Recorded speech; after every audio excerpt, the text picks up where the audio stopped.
Hello viewers, welcome back to the Moose Mobile Auto Repair channel, and I hope you guys are doing well.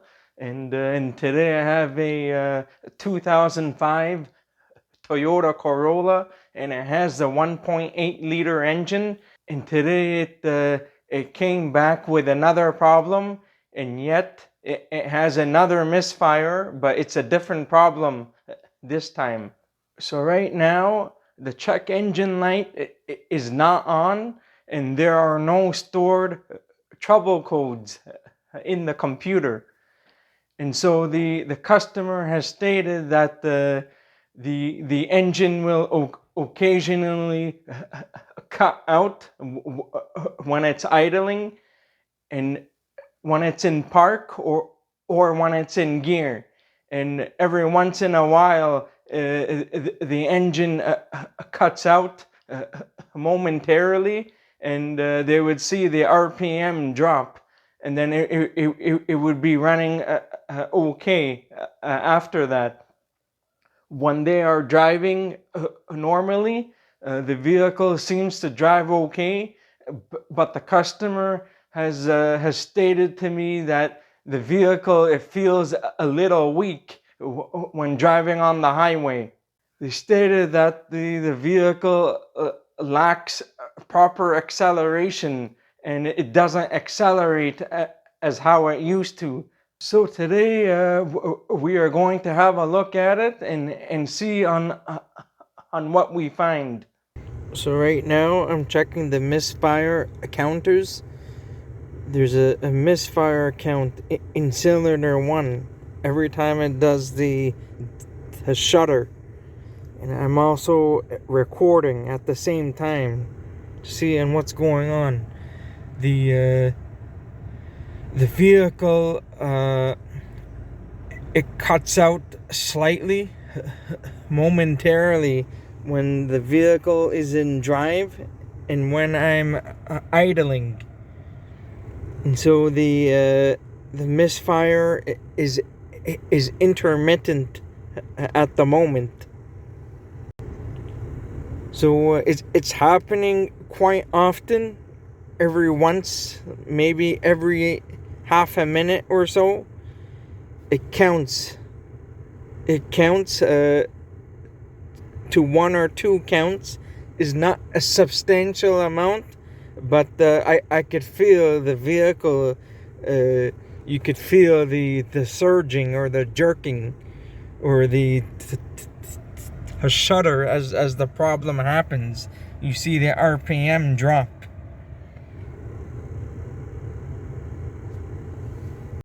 So I'm recording the data so I can review it later.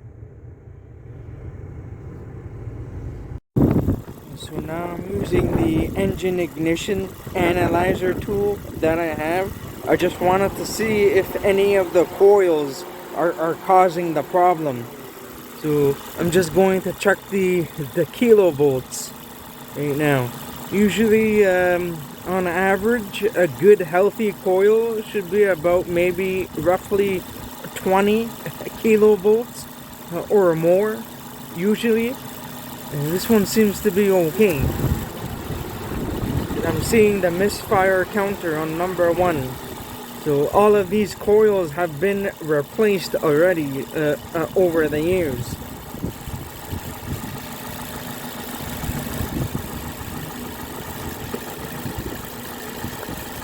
These coils, they seem to be fine.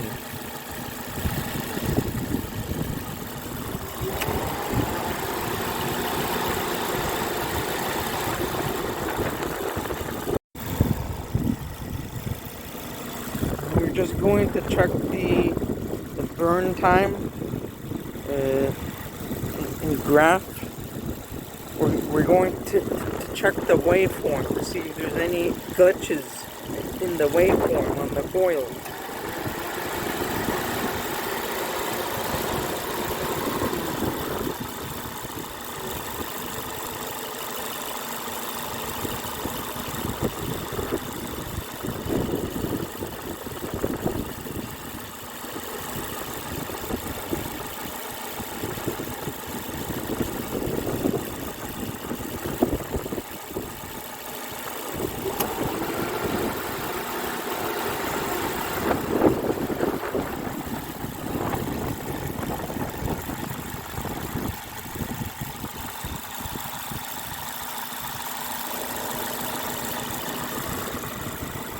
So I just had a look at all of the coils.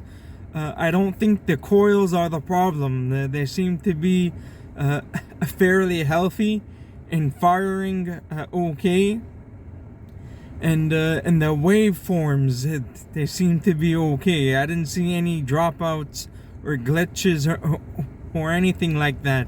I'm suspecting that there could be a possibility of a fuel delivery issue, but I'm not sure yet because the problem is not completely there yet. It's very intermittent. I would probably have to wait until the issue gets worse.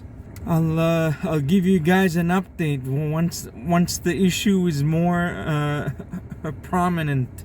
So I had a brief look at this vehicle a couple days ago, and I checked all of the ignition coils, and I don't think the ignition coils are the problem on this vehicle.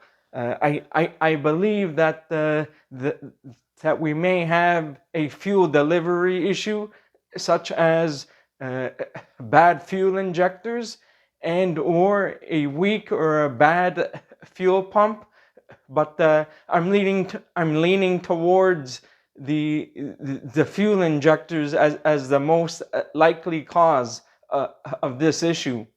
I stated that the kilovolts was a lot higher on the number one cylinder for the ignition coil.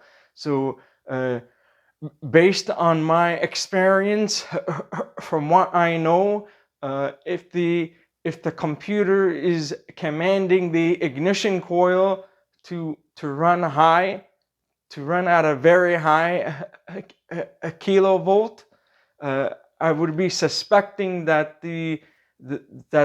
there's a lean condition in that cylinder, and so the computer is trying to compensate for that lean condition by trying to create higher voltage and a better spark, because it's not seeing enough fuel in that cylinder. So it thinks that if it creates a better spark, it could ignite the fuel a lot better. Now, I already had a look at the fuel trims and all of that. The fuel trims seem to be okay and relatively close to zero, so there's no issue there. But when the issue happens, you see that there's a misfire count. There's only like 1 or 2 counts, but typically the 1 or 2 counts is not a big deal, and an engine will run okay with only a few misfire counts. But the issue here is that you can feel the hesitation and the surging when the problem happens. It's pretty severe, and it can be felt throughout the entire vehicle. Now, right now, I'm going to check the fuel pressure, and after that, I'm also going to perform a fuel injector balance test or a drop-down test, and to test each individual injector to make sure that they are working properly. Now, the issue with this electronic fuel injection systems is that this particular one is a sequential fuel injection. So what that means is that the fuel injectors, they fire one at a time, one by one, in rapid succession. So the issue with this system is that if there's even a slight problem with the fuel injector, the computer will not be able to compensate for the other fuel injectors, and the computer will not be able to compensate for the bad fuel injector, or if there is more than one bad fuel injectors. So the computer will have a hard time trying to compensate for that. Now, back in the old days, when they had the multi-port or the multi-point fuel injection, the fuel injectors would all fire at the same time. So if one or even two fuel injectors were not working very well, the other injectors would be able to compensate for the lean condition, and the engine would still run okay and not really cause any problems. Especially that this one is a returnless fuel system, so it doesn't get the chance to try to compensate for the bad fuel injector. So the computer is not really able to do that. If the injectors are still working relatively okay, it might not be a problem. After it kind of starts to be an issue, and then there'll be an issue in trying to run the vehicle. So as you saw earlier, when I was using my engine ignition analyzer tool, I could see if there were any intermittent issues in the ignition coils, and I could also analyze the waveforms to see if there's a glitch or if there is a dropout of some sort. So that tool, it makes diagnosis a lot easier if you have an intermittent problem.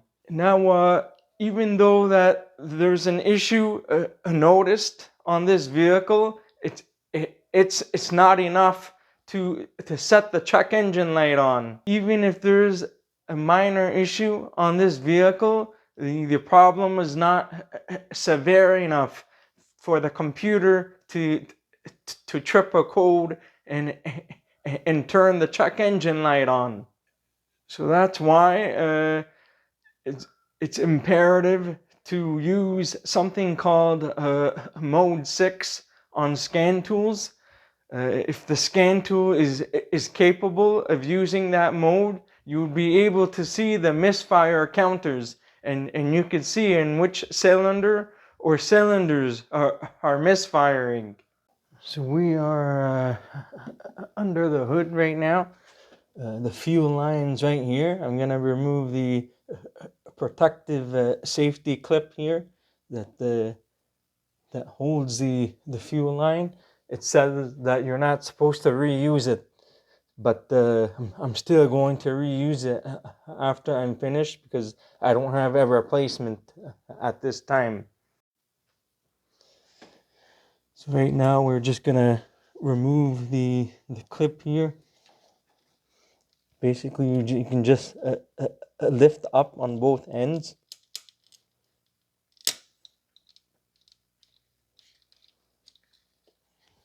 Like so, and then it comes out. And the fuel line's right here. You're gonna be needing a 5/16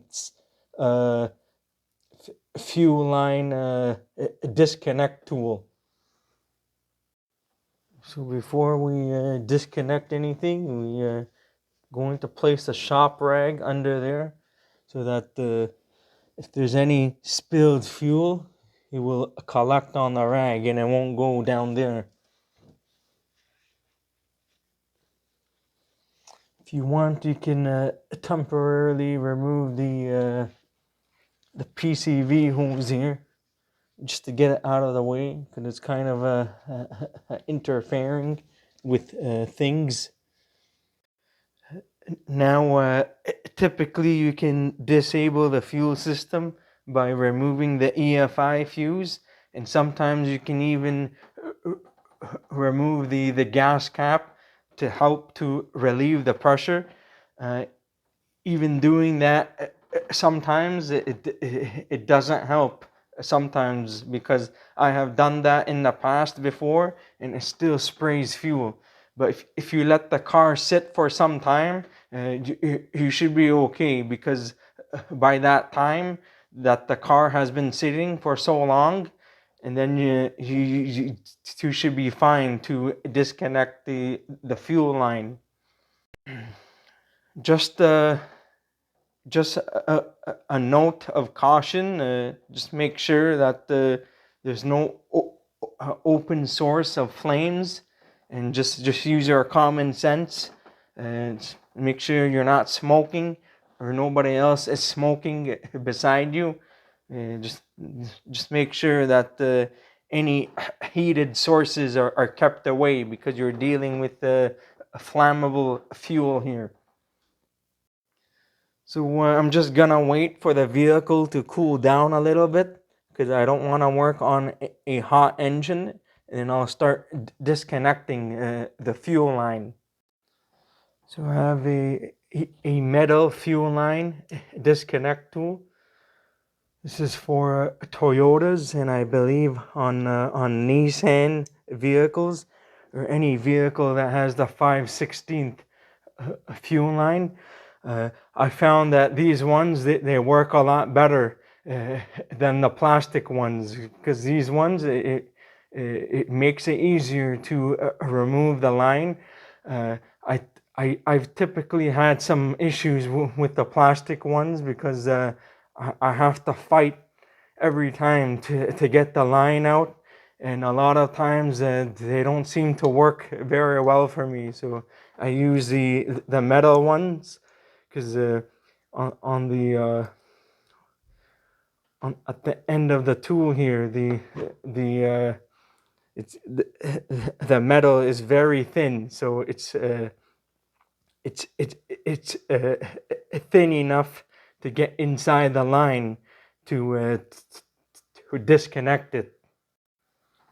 You can see on this cap it said no reuse, and on service information it states that as well. But I'm going to reuse it. I really don't know as to why they said to not reuse it. It's not broken or anything, so I'm going to reuse it anyway. I don't even think not even the dealership replaces these. So now I've waited a couple hours, so we are going to disconnect the fuel line now. So we are going to disconnect the fuel line. Just going to leave the rag in there like that.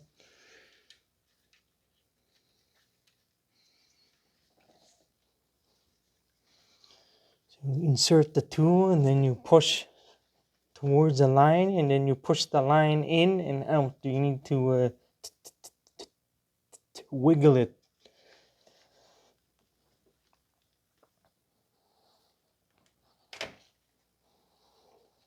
Some fuel will spray out, so make sure you're careful, and also make sure you're wearing safety goggles. So now we're gonna hook up the fuel pressure gauge.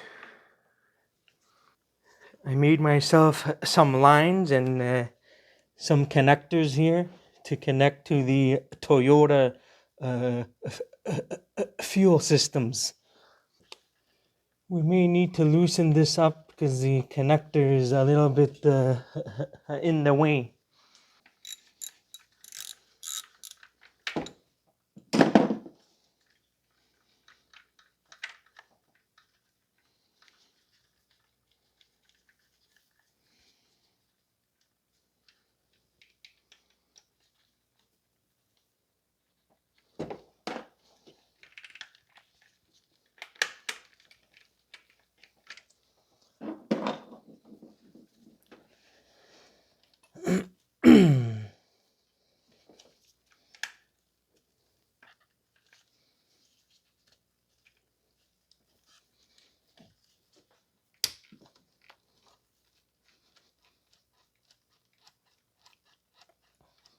And that's in.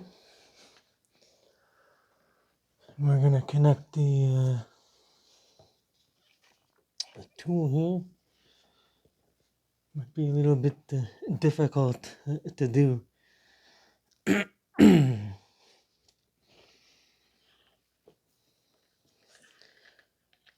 don't want to kink the line or anything, so.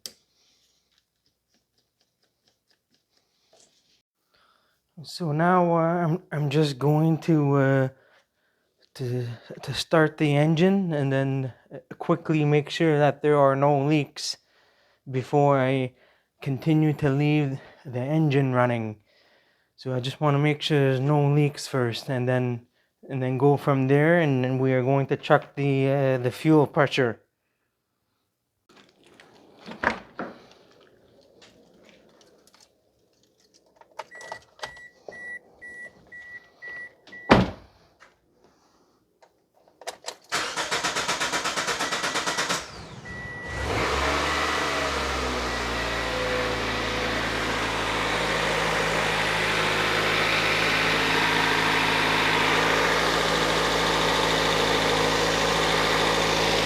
So make sure there's no leaks.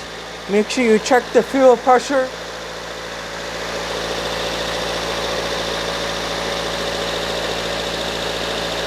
It's running closer to 49 psi so far.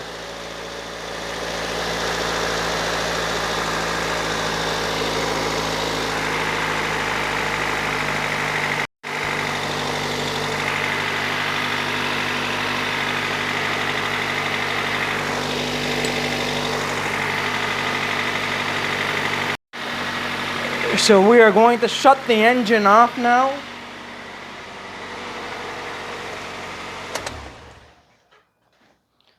So I shut the engine off. We are going to check for residual fuel pressure after 5 minutes. The specification is 21 psi or more.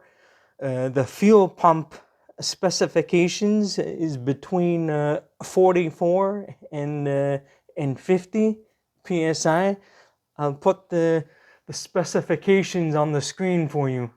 So we are going to wait for 5 minutes and see what the pressure reading is after that.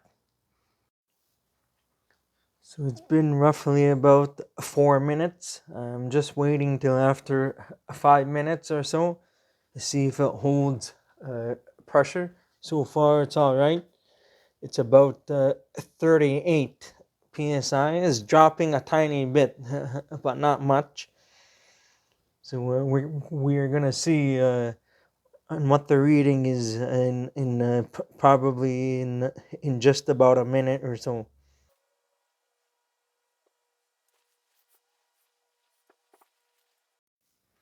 So it's been about 5 minutes, or just roughly over 5 minutes. The pressure is okay, so the fuel pump seems to be okay.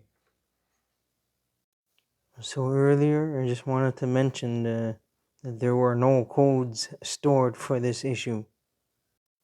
So we're gonna go to actuation test.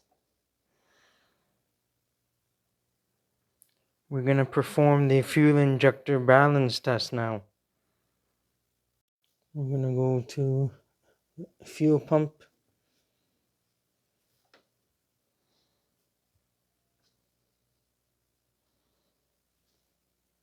We're gonna go to no monitoring data, and we're just gonna turn the pump on and off when we cycle for the balance test.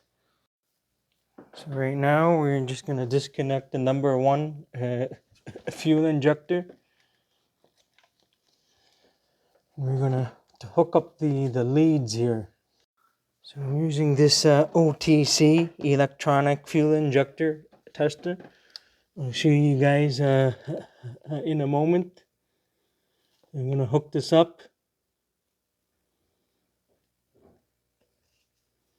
Just be careful to not short out the wires. Be very careful. Now we're just going to activate the fuel pump to on.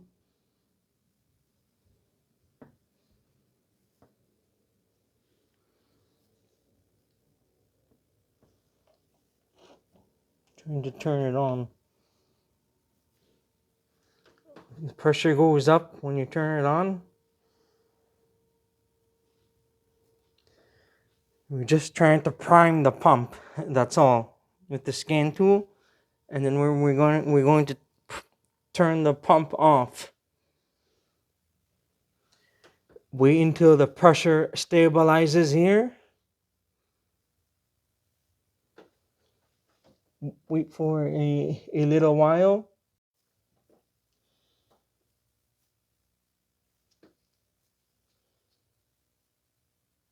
Down to 42, 43. So I'm gonna hook up the tester.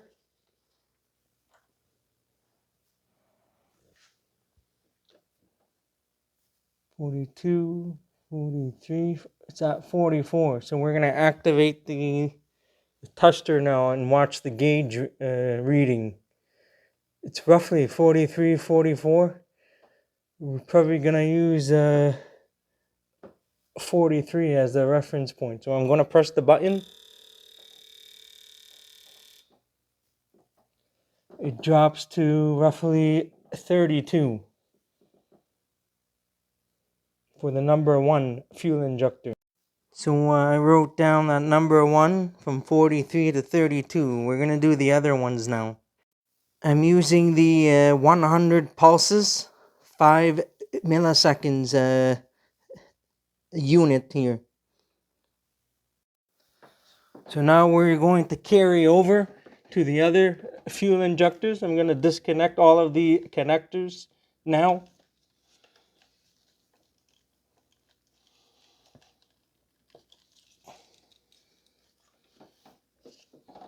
You'll do the last one after. So we're going to do the number 2 now.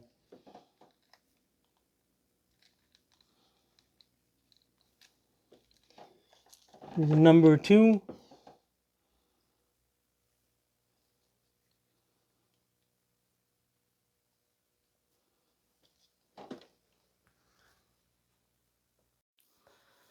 We're going to prime the fuel pump.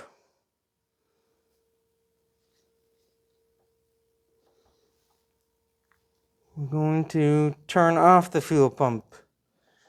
Wait for the pressure to stabilize there to 43. That's our reference point. I'm going to press the button now.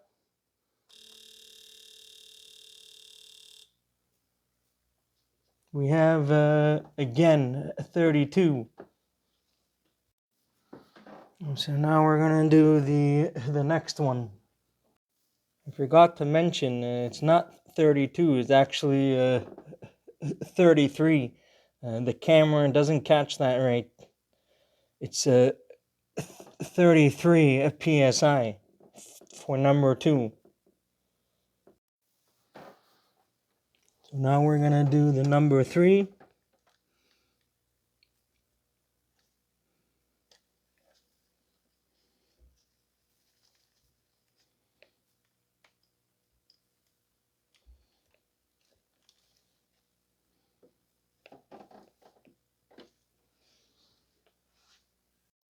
We're going to prime the pump.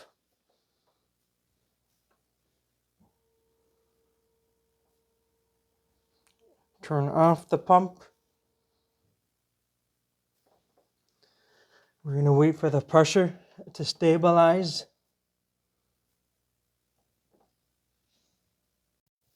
Okay. Now we're going to activate the tool.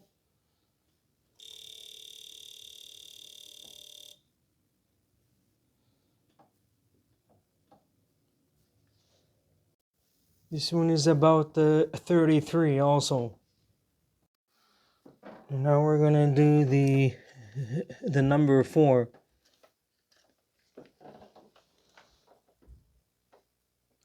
Probably going to take this out because it's in the way.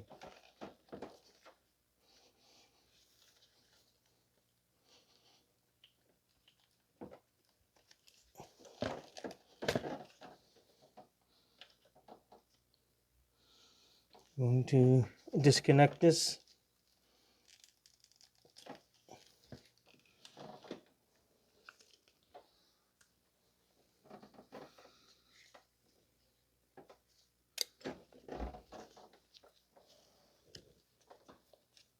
just shorted the slight short on the tool, and that's why I said you need to be careful here. You could also disconnect it to be on the safe side. I have the negative clamp for the tool connected to the strut tower, because I don't want to connect it to the negative terminal of the battery, because I don't want to cause any sparks, because I'm dealing with the fuel here. It did cause a tiny spark here, but it's not that big of a deal. But still, remain diligent and cautious at all times. I have my OTC tester connected to here.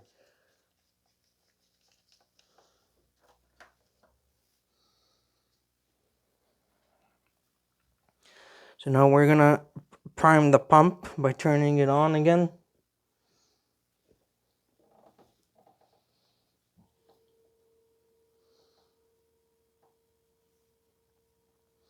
I'm gonna turn it off and let it stabilize. 44 psi. We're using 44 as the reference point. We're gonna activate the tool now.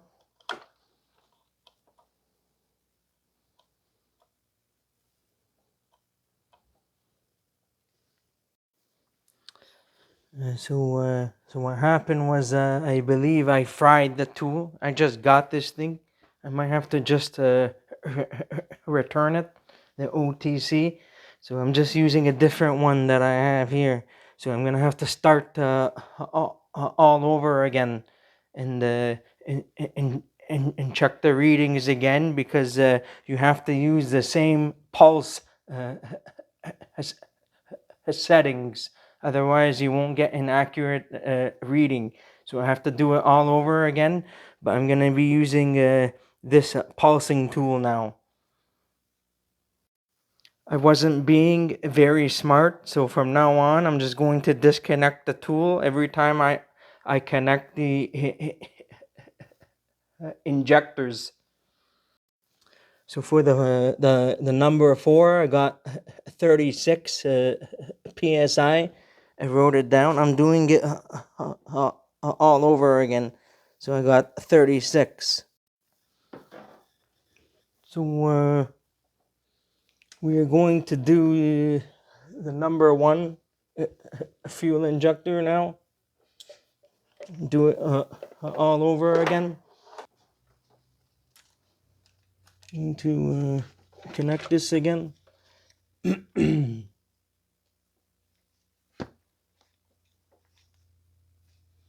using the long pulse setting, the number 3 long.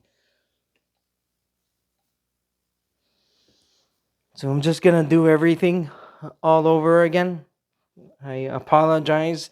I got that OTC tester from Amazon, so I'm probably going to return it and get it exchanged. I think that tool is garbage because it doesn't have any protection for the device if you short something out by accident, in which you saw there earlier. So anyhow, so we're going to prime the fuel pump now. We're going to start on cylinder 1 and work our way through again with this new pulsing fuel injection pulsing tool. So we're going to prime the pump and turn it off. I'm going to wait for the pressure to stabilize.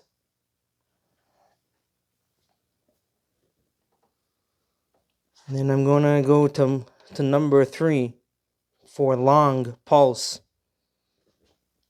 So it's at 44. I'm going to go pulse. This is at 36.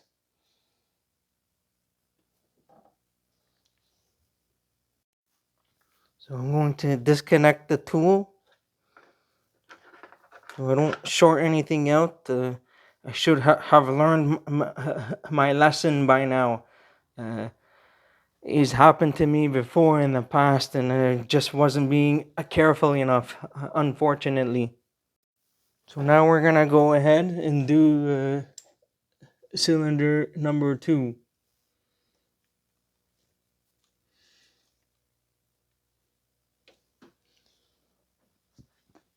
I'm going to prime the pump. Prime the pump. We're going to turn it off. Wait for the pressure to stabilize at 44. I'm going to pulse it. 36. So now we're gonna move over to number 3 now, and do the same thing. I'm gonna prime the pump, turn it off, wait for the pressure to stabilize.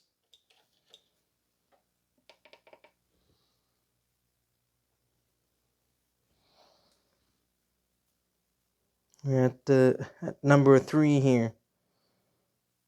I'm using this Chinese tester here. I don't know how to say it. All Sun, whatever it's called, EM276. It's available on Amazon for like 40 or 50 bucks or something. So now it's stabilized. I'm going to pulse it. We got about 36 here too.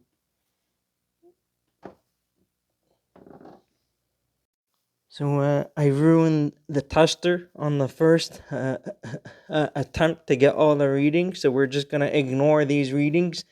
We're going to go with these ones here from 44 to 36. They were all the same. So it seems like that we don't have a fuel issue here. We probably have something else. I was suspecting that we may have had a fuel problem, but I don't think we do anymore.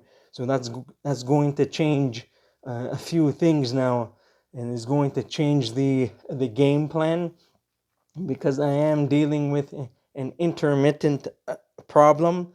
So it's very difficult to diagnose and see on what the issue is.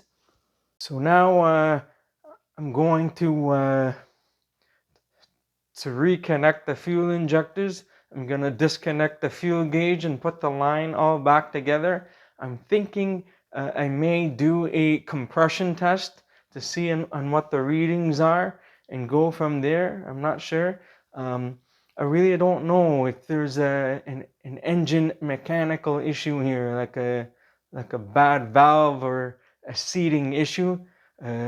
Sometimes it could cause some problems, but I'm doubting there's a mechanical problem, but I could probably check for the compression and maybe a leak down test to see on what's going on. But otherwise, the car still drives relatively okay.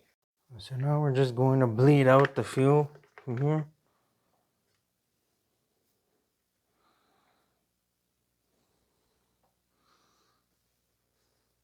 Gauge reads 0.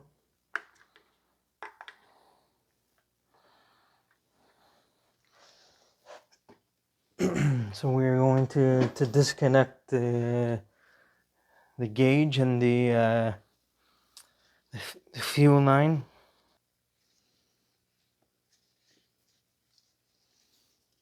I'm going to disconnect.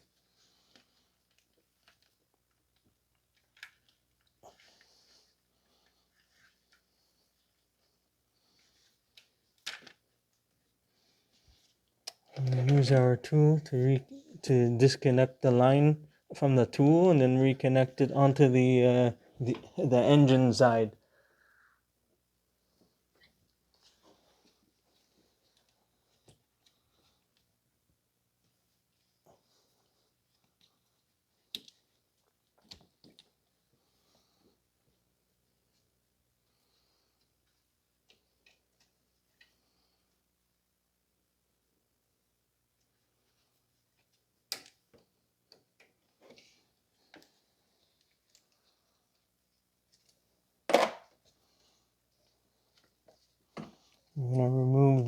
service tool out of the way.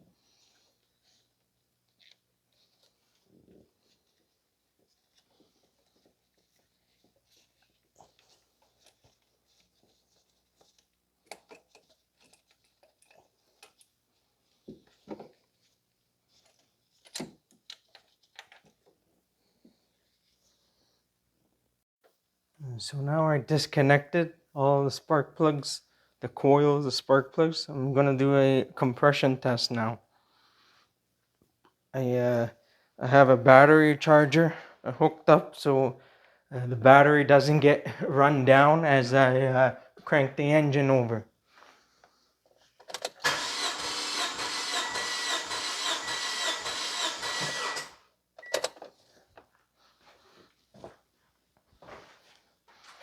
This one is about 120, roughly 120.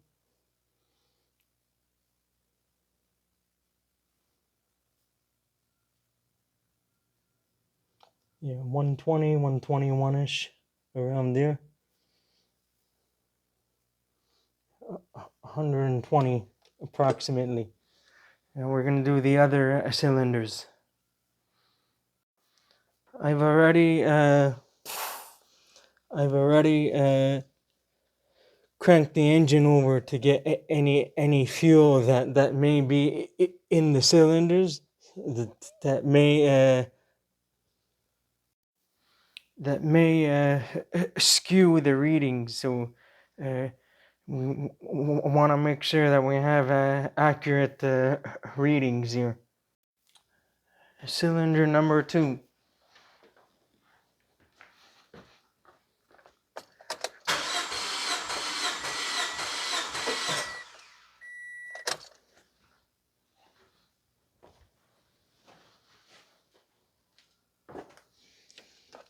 This one, yeah, 127.5. The previous reading was about like 121. So we made a mistake. Number 2 is 130 psi. I didn't have the accelerator pedal down while cranking. 130. So now we're going to do the number 3.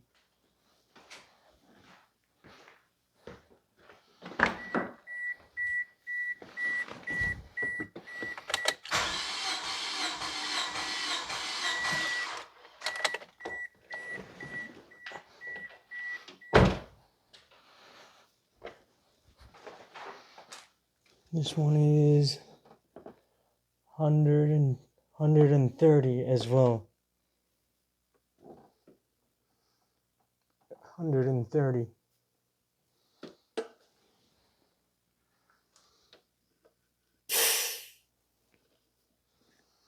We'll do the number 4 after.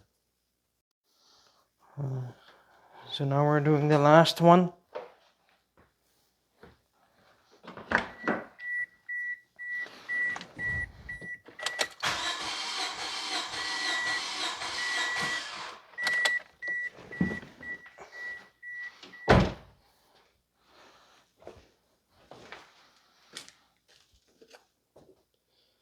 This one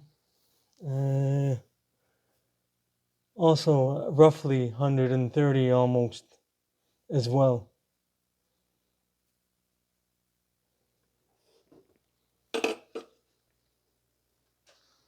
So I did the number 1 again just to double check it, and I got 132.5 psi approximately.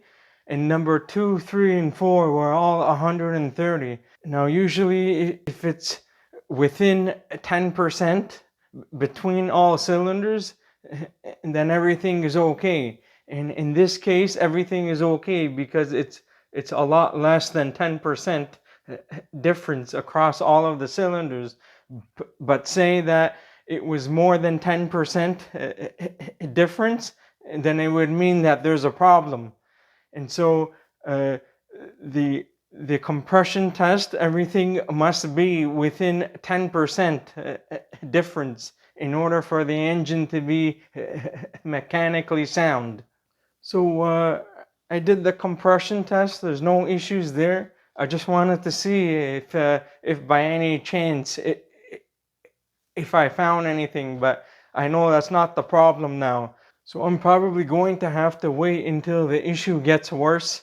So it's really it's kind of pointless at this moment because it's an intermittent problem.